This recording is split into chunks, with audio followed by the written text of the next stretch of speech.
Pemirsa, setiap jelang pemilihan pemimpin, baik presiden maupun gubernur, KPU selalu menyelenggarakan debat. Tapi sejauh mana sih sebetulnya debat yang digelar mempengaruhi elektabilitas calon pemimpin? Kami ajak Anda mengecek faktanya bersama rekan kami, Dade Salampesi di Newsroom Metro TV. Dade, melihat dari pemilihan presiden 2014 lalu, seberapa efektif sebetulnya penyelenggaraan debat untuk menaikkan elektabilitas dan kemudian membuat swing voters menetapkan pemilihan, lalu kemudian juga orang yang tadinya memilih si A bisa beralih pilihannya kepada B misalnya? Ya, Dek, kalau ditanya seberapa efektif debat ini mampu mendongkrak atau mungkin justru menjatuhkan elektabilitas calon presiden, kita harus berkaca kepada debat yang diselenggarakan pada pemilu presiden terakhir yaitu 2014, dan dari hasil survei dan memang sudah terbukti bahwa debat ini sangat efektif untuk mendongkrak atau justru menjatuhkan. Artinya debat bisa diartikan sebagai dalam peribahasa umpama pedang bermata dua. Contohnya saja kita lihat dulu cuplikan debat calon presiden pada 2014 5 tahun yang lalu. Kami ingin bertanya, bagaimana cara meningkatkan peran, ini soal rakyat ini, bagaimana cara meningkatkan peran TPID? Singkatan TPID bagaimana, Pak? TPID ini untuk tim pengendalian inflasi daerah, Pak Prabowo. Terima kasih.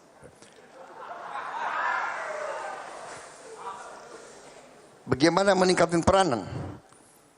TPID, kalau itu adalah fungsi daripada pemerintahan, bagaimana meningkatkan peran?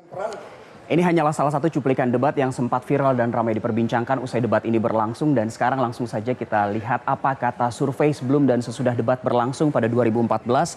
Saya akan tunjukkan kepada Anda survei yang dilakukan oleh Lembaga Survei Indonesia. Di sini survei dilakukan pada Juni 2014 sebelum debat, dan sesudahnya juga LSI melakukan survei pasca debat yaitu 2 sampai 5 Juli 2014. Pada tahun 2014 ada 5 debat yang diselenggarakan, dan survei sesudah debat diselenggarakan pada saat debat 4 kali sudah berlangsung, dan hasilnya adalah jika sebelum debat pada Juni 2014 elektabilitas Prabowo Hatta 38,7%, sementara Jokowi Ma'ruf, maksud saya Jokowi dengan JK 45% lebih unggul, dan ternyata usai 4 kali debat elektabilitas keduanya cenderung naik. Prabowo dari 38,7 menjadi 44,2, begitu juga dengan Jokowi dari 45% menjadi 47,8%. Artinya dari penyelenggaraan 4 debat ini keduanya cenderung positif ritmenya karena elektabilitas mereka cenderung meningkat. Namun ternyata dari 4 debat ini menurut LSI, angka orang yang belum memutuskan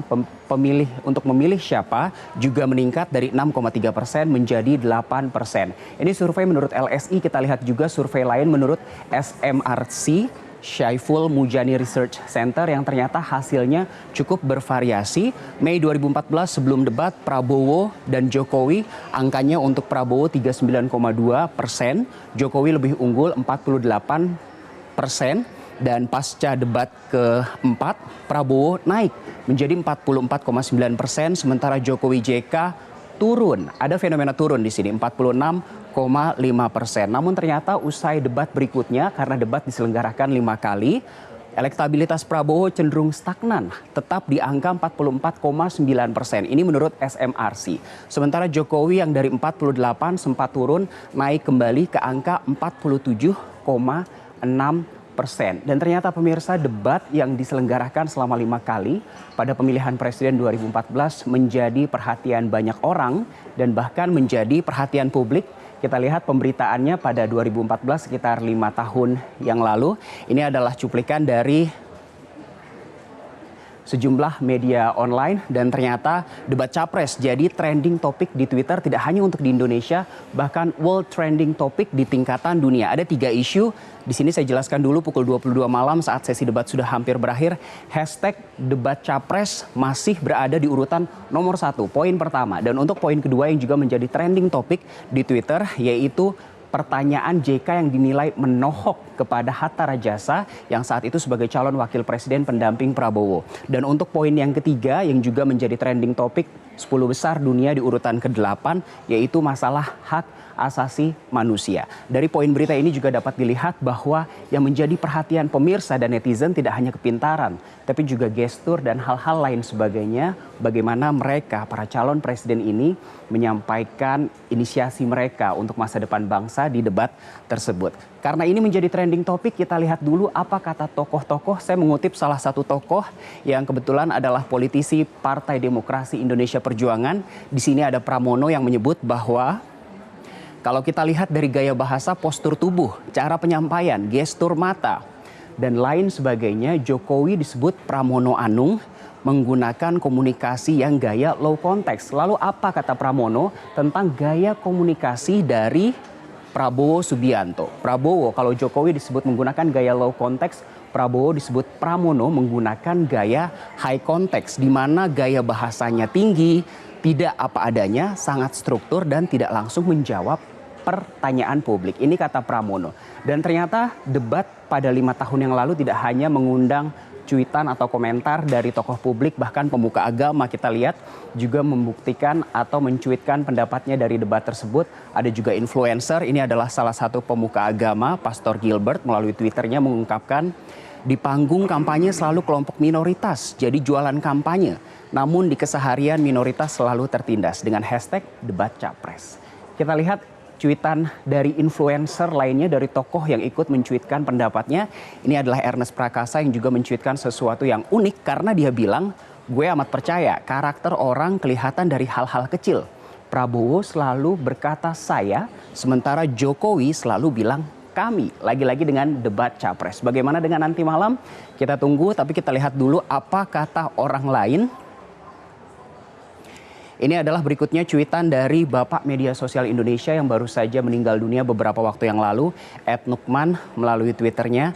Dia mengungkapkan pada debat malam ini 5 tahun lalu, JK adalah aset bagi Jokowi, sebaliknya Hatta adalah liabilitas bagi Prabowo. Ini kata Nukman. Masih ada lagi pemirsa, selain Nukman kita lihat juga apa kata masyarakat sipil, kata netizen. Saya sudah rangkum beberapa kata netizen yang kadang-kadang lucu dan menggelitik dan begitu polos. Kita lihat apa kata netizen, debat Prabowo lebih tampil sebagai orator, Jokowi seorang pelaku, Kala seorang pendebat, Hatta seorang penceramah. Bukan kata fact check Metro Siang, tapi kata netizen @gm_gm. Untuk cuitan netizen yang lainnya bisa Anda cek sendiri di Twitter.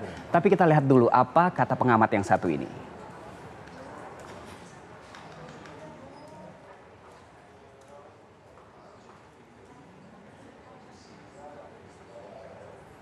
Oke, langsung saja saya akan berbincang dengan salah satu calon anggota legislatif dari Partai Nasdem, lebih tepatnya Dapil 1 Jawa Barat. Betul ya Mas Farhan?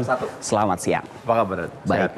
Jadi gimana Mas melihat pemaparan tadi? Debat Capres-Cawapres, kalau hasil survei tadi sih efektif, tapi pedang bermata dua menurut Mas Farhan. Jadi debat itu setiap pemilihan kepala daerah maupun presiden tujuannya hanya dua sebetulnya. Yang pertama, mempertahankan pemilih yang sudah sangat setia.